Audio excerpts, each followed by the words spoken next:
If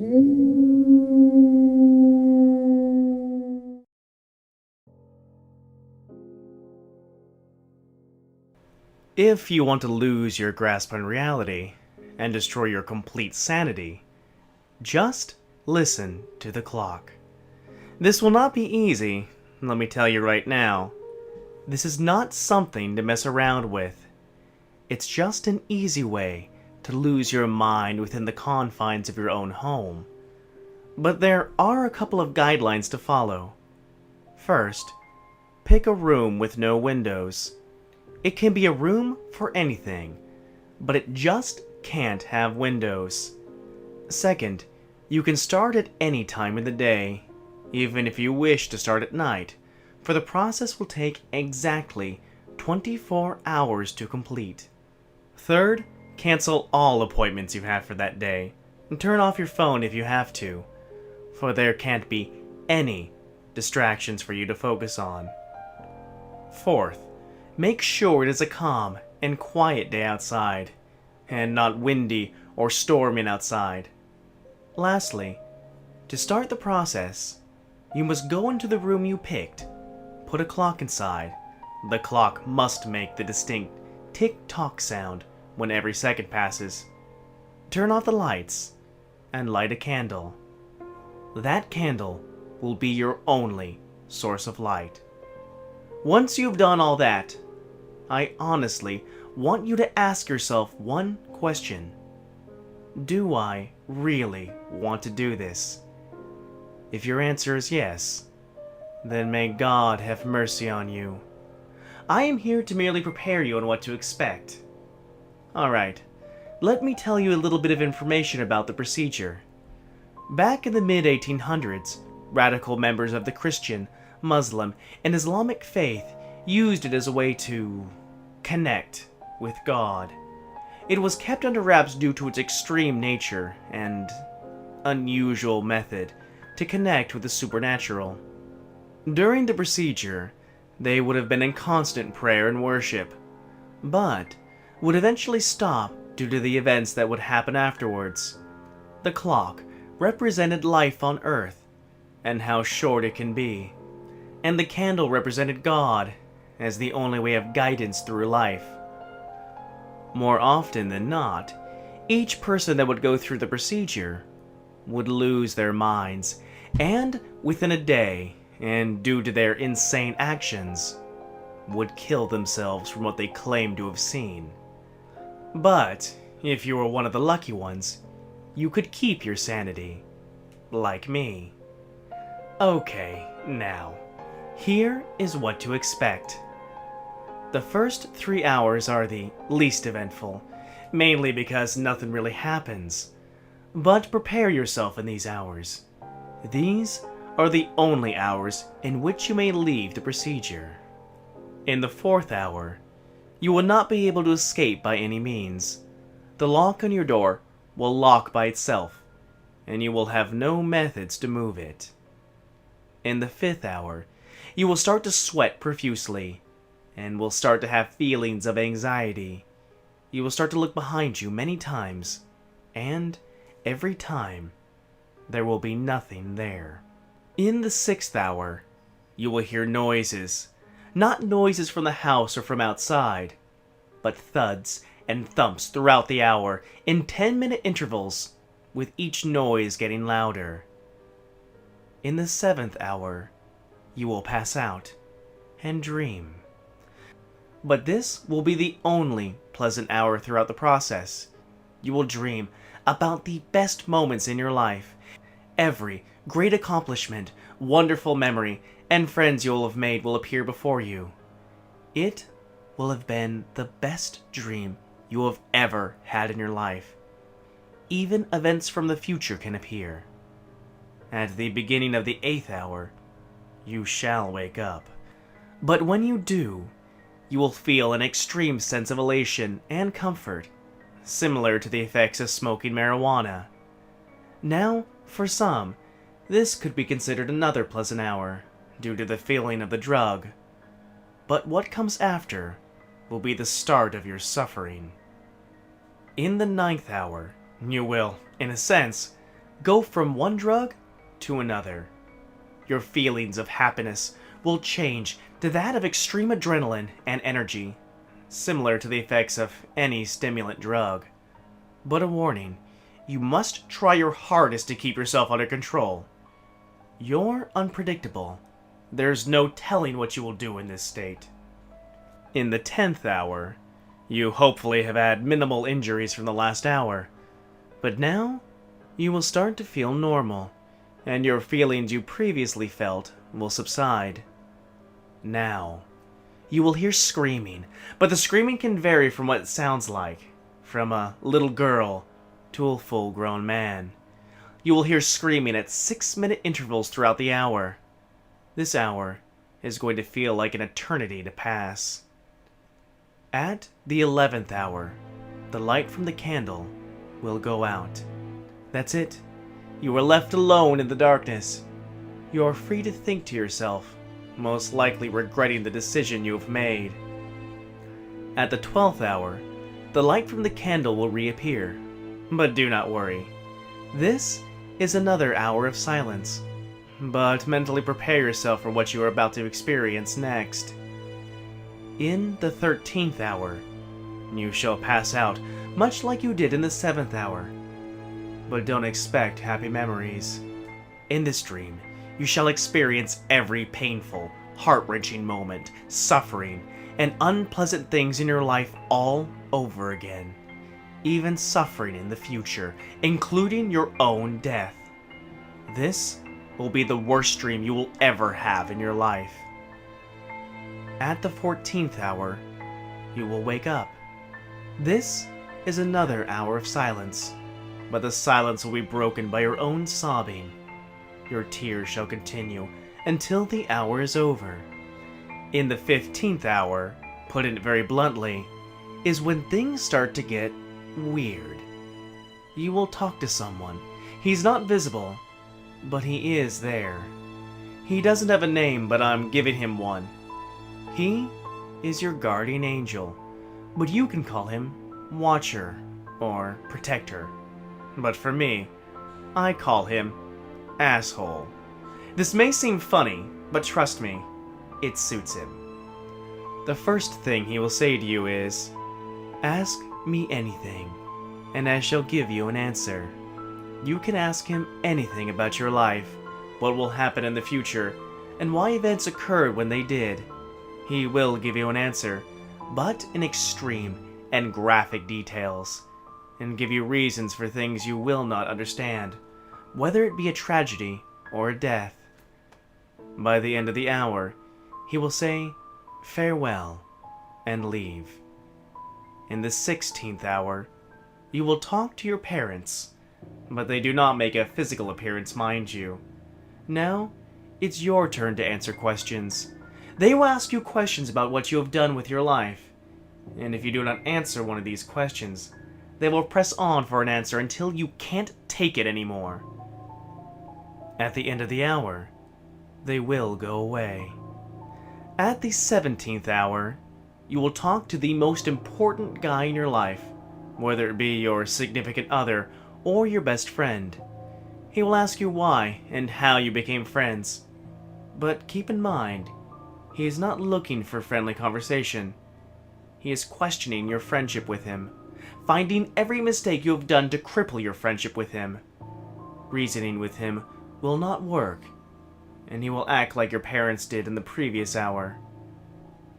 At the 18th hour, you will speak to the most important girl in your life, whether it be your significant other or your best friend. She will do the same as the person in the 17th hour did, and ask the same questions. At the 19th hour, you will talk with yourself, meaning you will talk with your future self, and trust me, this is the least pleasant conversation. He will tell you things you will not want to hear about yourself, and will ask you questions you can and can't answer. Soon, it will be too much, and you will find yourself screaming at yourself, and anger and self-loathing will be the only emotion you have. In the 20th hour, following the events of the 19th hour, you will find any possibility to hurt yourself. Self-inflicting pain will be the constant in this hour. Some have even committed suicide. In the 21st hour, if you have managed to survive the previous hour, here is what will await you. Music. Yes, music. It will be soft orchestral music, with a choir singing Gregorian chant, similar to church music, but more beautiful. By the end of this hour, your wounds will heal. Don't ask me why. Even I don't know. In the 22nd hour, the music will stop. This is another hour of silence, but you will have time to think to yourself. The light on the candle will change colors, all colors of the spectrum. This is quite a sight to behold, but it's almost soothing. In the 23rd hour, you will sing the Gregorian chant, but your singing will be the only sound in the room. You honestly don't know what you're singing, but it sounds beautiful, and you will actually want to sing more. Finally, the 24th hour. This is the most interesting hour. Rumor says you will talk to God himself, but here is how it goes. You are pinned to the floor by some unknown force, and someone, or something, asks you a question at 10-minute intervals. Questions like, are you happy? Or, would you like a change? You must answer. You will feel the need to. The questioner sounds like a man, but at the same time, sounds like an animal, almost like the roar of a lion. His voice is terrifying, but yet comforting at the same time. After the hour is up, you will be able to get up from the floor, and the door will unlock. If you're lucky, you will still have your sanity. Now, it is up to you what you shall do with this information. If you want to do this, I'm not stopping you, but I'm giving you a fair warning. Some things are beyond the realms of human comprehension, and sometimes we just have nothing to explain the unnatural. But whatever it is, at least we know that we are not alone. Now, remember what I have told you.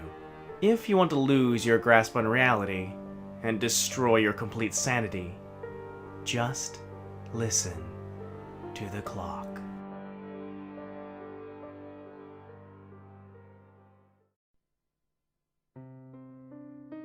There are times within a person's life when they will curse the limitations of their own human body. While it can perform many actions, there are moments when it simply isn't enough. Have you ever tried to swim underwater for long periods of time? Perhaps you have been beaten up senseless by a hulking bully. It could be that you're late to your destination. Whatever the reason may be, I can guarantee you that you've wished you were stronger or faster, bigger or smaller. You may have wanted to change your appearance at will or have the ability to perform any other superhuman ability. For years, humans have had to rely on the progression of technology in order for them to lift extremely heavy stuff, or arrive at the destination on time, and things like that. But what if I told you that you can gain these superhuman abilities for yourself? You probably wouldn't believe me, right? This seems reasonable.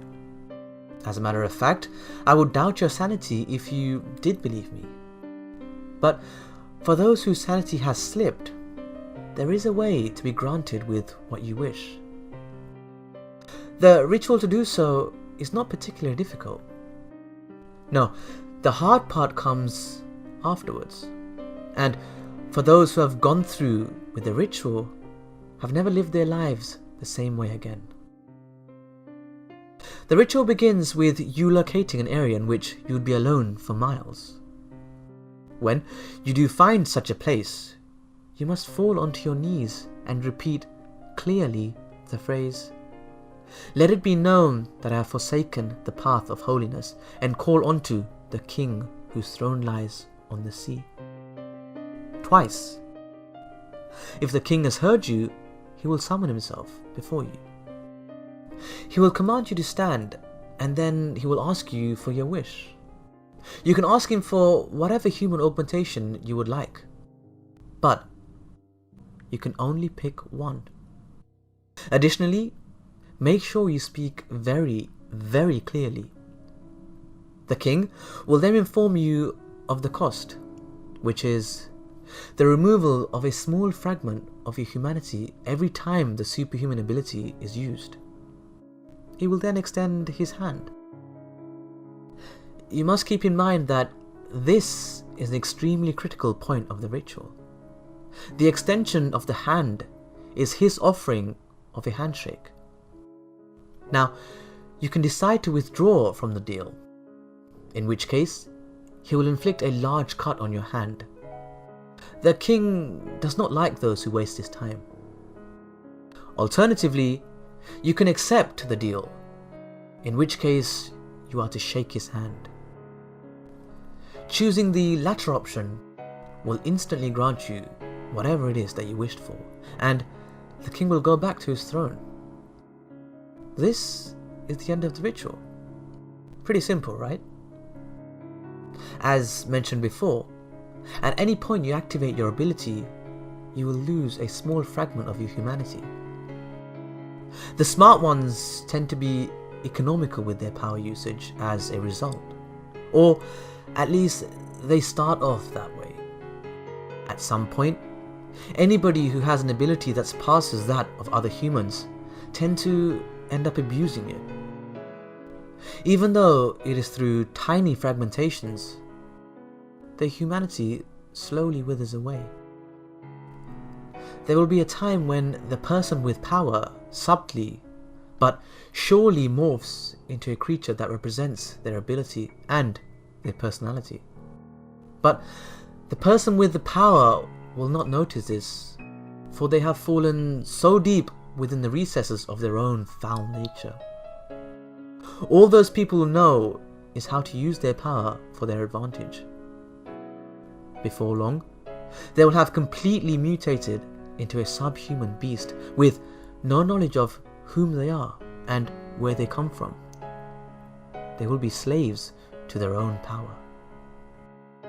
The first ever case of this deal with a king occurred with a man who grew jealous of his brother's strength. These brothers were the great-grandsons of the man humans referred to as Adam. Furthermore, it is passed down through several books that Adam himself met the king, who tricked him into eating a forbidden fruit. To this day, the king continues to make deals with humans who seek power greater than they can handle, and they continue to transform into unknowledgeable creatures. You've probably seen one of them before. There are parks called zoos that are dedicated to observing them in their habitat they've had to survive in.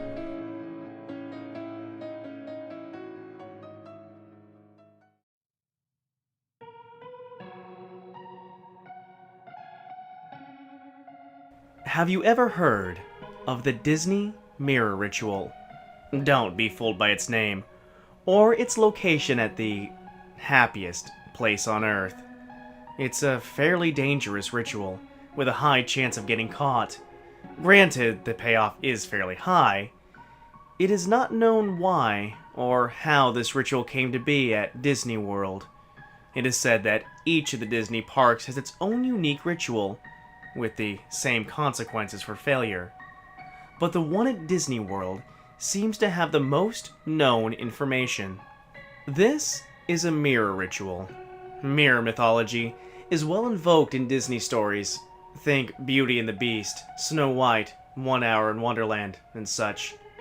I'm sure you might think such a ritual would take place at the Haunted Mansion or one of the spookier rides. But you'd be wrong. The main part of this ritual takes place at Cinderella's castle, roughly the epicenter of the Magic Kingdom. The night part of the ritual must take place between midnight and 3 a.m. To complete this ritual, you will need 3 items. 1. A piece of chalk. 2. A knife that has had the handle broken off. In other words, simply, the blade. The type of knife does not matter, but as you will have to sneak in past security, you might want a smaller blade you can conceal in your shoe or some other hiding place.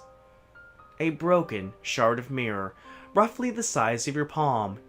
You might want to find a pre-broken shard if you believe in the superstitions of 7 years of bad luck. The ritual begins during daytime hours of the Magic Kingdom section of Disney World. During the day, you must hide the 3 items in separate areas of the park. The areas to choose from are Main Street USA, Liberty Square, Fantasyland, Adventureland, Frontierland, and Tomorrowland. Study the map of the park and decide what routes would be easiest to travel undetected. Don't pick distances you can't manage. Keep in mind that the area around Cinderella's castle will be the most heavily patrolled by security. While there are security cameras in the park, don't worry about them. Something about the ritual makes them seem to malfunction. Before hiding the items, head to the tunnel going through Cinderella's castle. Be careful here. There are some Disney staff that are aware of the ritual and know to keep an eye out for those attempting it. Hide the chalk in your hand, pick out a brick you are able to reach at face level, and when you are absolutely sure no one is watching you. Critical tip: you might want a friend to make a distraction, or ask any immediate staff questions to get their attention. Mark the corner of the brick with the chalk. Say the words, "Mirror, mirror." Then, leave. This will tell the park you intend to play. You will use this brick during the ritual. Then, find hiding places for the items. At this point, you have completed the daytime part of the ritual. Use the remainder of time as you will, until the park closes. But make sure you find a place you can remain hidden once the park closes for the night. It's not easy, but it has been done. If you decide not to go through with the ritual, retrieve the items, erase the chalk mark, and leave the park. You can only cancel the ritual during the daytime hours. Do not attempt the ritual again. Ever. Do not emerge from your hiding place right after the park closes. It will be full of maintenance workers and patrol and security. Wait until at least midnight.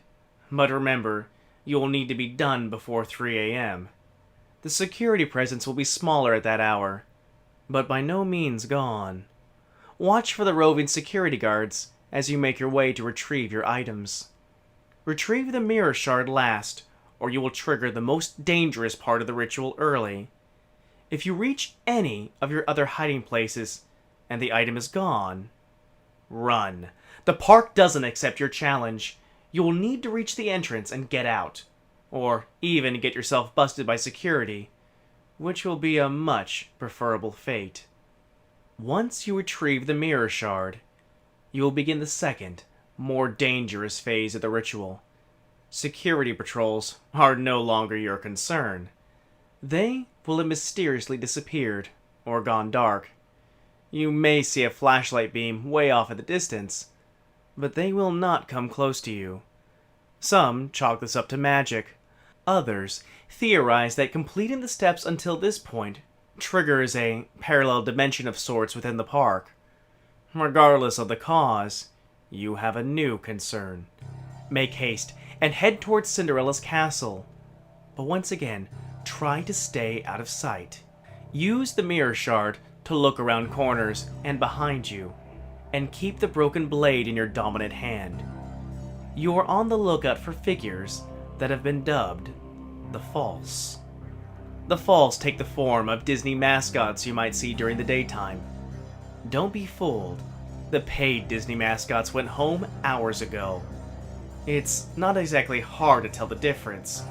Suits worn by these figures will appear filthy, matted, and generally tattered. You would most likely find them lurking around corners, which is why you want to use the mirror first. If you see one of the False in your mirror, take your blade lightly between your fingers and drag it across the reflection on the mirror with the point. This will prompt the figure to move away. However, odds are you will have at least one encounter with the false face-to-face. They are capable of appearing at will if you're in a straight street, or bridge with no turns. Should you see a false at any point not as a mirror reflection, shut your eyes immediately and gently place the mirror shirt at your feet, but keep hold of the blade. Remain still with your eyes shut and listen for footsteps and rattling breath. The false will be moving slowly towards you. It will stop at arm's length in front of you and reach. Your only chance for escape is to estimate when it is reaching for you. Then reach out and jab the figure with your blade. Do not miss. You won't get a second chance. Miss, and you fail the ritual. Consequences of failure are discussed later. If your aim is true, the false will hiss in pain and begin moving away. When the footsteps are no longer audible, you can open your eyes, retrieve your mirror, and continue on your path. Critical tip: your blade will become weaker each time a face-to-face encounter occurs. If your blade breaks, you will be defenseless. The false will know. Keep face-to-face encounters to a minimum. Should you successfully arrive at Cinderella's castle, you will be safe. Find the brick you marked, take your mirror, and hold it to the brick. Trace a chalk outline around the shard. When you pull your hand away, the shard will remain on the surface. Step back and turn around 3 times clockwise. With each turn, say the words, "Mirror, mirror," for a total of 3 times. Upon completing the 3rd turn, you will face the wall only to see that the surface area of the brick has become that of a mirror. Look into the mirror and you will see the faint outline of a clouded face. Here is where the goal of the ritual comes into play. Make sure you choose the question beforehand. The face will slowly say, past, present, future? To choose, nod your head after the mirror says the one you want. If you nod for past, the mirror will show you the answer to a question regarding the past. It can range from a personal mystery from your own past to a historical mystery, such as who killed JFK. For present, you can ask to be shown a solution to a problem currently plaguing you, or an issue the world currently faces. Future, needless to say, will show you a future outcome yet to pass. Ask the mirror your question, and watch for your long-awaited answer. Once you have your answer, step away from the mirror again. Turn around 3 times, now in a counterclockwise direction. Again, with each turn, say the words, "Mirror, mirror," for a total of 3 times. Upon completing the 3rd turn, the mirror will be gone, and so will the shard. The castle has taken it as tribute. Leave the castle and head back to your hiding place. On your way, drop the blade into the moat surrounding the castle. Keep hold of the chalk. You need not worry about being caught by security or any false at this point. The park respects your accomplishment and will allow you temporary safe passage. However, do not take this gesture as an excuse to linger or explore. This will be taken as arrogance or an insult, and your protection will be revoked. Simply head back to your initial hiding spot as quickly as you can. When you return to the hiding place, draw a circle of chalk around you. If in a location with a door, draw a half circle around the door on the floor. Remain hidden until morning, when the park opens and visitors have been let back in. Critical tip: do not fall asleep. Do not respond to any voices or footsteps you may hear, no matter how close the sound gets to you. If you're hiding in place with a door, do not react to knocks, no matter how frantic they become. You will remain safe if you stay awake and quiet. Most important of all, do not follow along if you hear a Disney song being played. This includes singing, humming, or even following the song in your mind. Cover your ears with your hands and don't let the song get stuck in your head. The following day, once you know visitors have begun entering the park, leave your hiding spot and immediately head for the exit of the park. Do not stop to do anything. Just leave.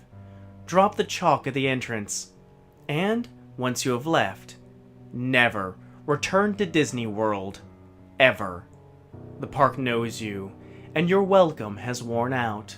Now the part that is yet to be discussed is what happens if you fail the ritual. Should you be caught by the false during the item retrieval, linger too long outside your hiding place after completing the ritual, or answer to voices or knocks before morning. Should one of the false place their hand on you, you will lose the ability to move freely.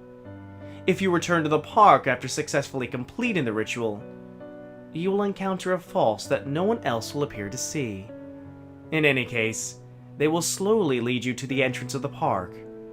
You can walk away then, but no matter where you go or what you do during the night, the next day you will find yourself at the entrance of the park once again. Only, you will once again have no control over your actions. As if in a hypnotic trance, you will move towards your fate. Perhaps you will find yourself on a ride with non-functioning seat restraints, only to be thrown out onto the tracks. Walking on the above-ground monorail tracks, with an incoming train behind you. On a riverboat that flips into waters not made for swimming. In the path of an oncoming parade float. Whatever fate the happiest place on earth has for you, rest assured, it won't involve a happily ever after.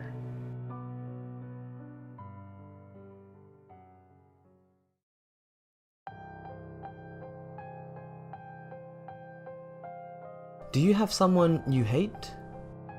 Someone you would do anything to hurt? Pay any price for vengeance? If so, you may want to consider visiting the Lightless city. To get there, go to any decent-sized city and find a deserted alleyway at night. Go into it, and close your eyes as tightly as you can. Then, whisper, "Lightless city," and concentrate on the darkness. You've probably noticed that there are faint colors and abstract shapes you can make out if you try to focus your eyes when they're closed. Watch those images go by. After a few minutes, those images should start to get clearer and brighter. When this happens, they'll start taking on detailed forms. Images of violent murderers, deformed animals, and similar things. No matter what you see though, keep your eyes closed. You'll start to lose track of time, but eventually the images will stop, and you'll see pure darkness. Nothing but deep black. No colors or shapes. When you're certain that you see pure darkness, open your eyes. You will now be in a very dark city. There won't be a single light or star in the sky. You should be able to see a faint dark blue outline of the tall buildings surrounding you. Make your way out of the alley and walk as quietly as you can down the sidewalk, in any direction. If you hear any movement, run as quickly as you can, away from the noise. There are animals in Lightless City. It's too dark to make out what the details are, but they are the size of large, wild felines, and will kill any human they catch. Keep moving until you reach an area with smaller buildings, the edge of the city. A child will approach you at this point, his face dully glowing, letting you see that he's eyeless. He will ask you, will you share your light with me? Say yes. The child will reach for your face and rip out your right eye. It will be painful, but there shouldn't be any bleeding or open wound. The child will thank you and then leave. Keep walking, and a tall man will appear before you. Whose light do you wish to have taken away? Speak the name of the person you hate, and as soon as you say their name, they will go completely and irreversibly blind. Is your hatred satisfied? The man will ask. If it is, say yes, and you will awaken in the alley. If not, say no, and the man will disappear. Keep walking though, and you will come across another eyeless child. Will you share your light with me? Say yes once again, and your left eye will be torn out, leaving you completely blind. Keep walking, and the tall man will appear again, although you of course will have to rely on his voice. Whose life do you wish for the darkness to claim? Say the name of the one you hate, and they will die. You will not be asked if your hatred is satisfied this time, and you will not be able to return to the alleyway. I told you to make sure you really hated someone before doing this. You will spend the rest of your life wandering around Lightless City, blind, with only your hatred to keep you warm. For some people, that is enough.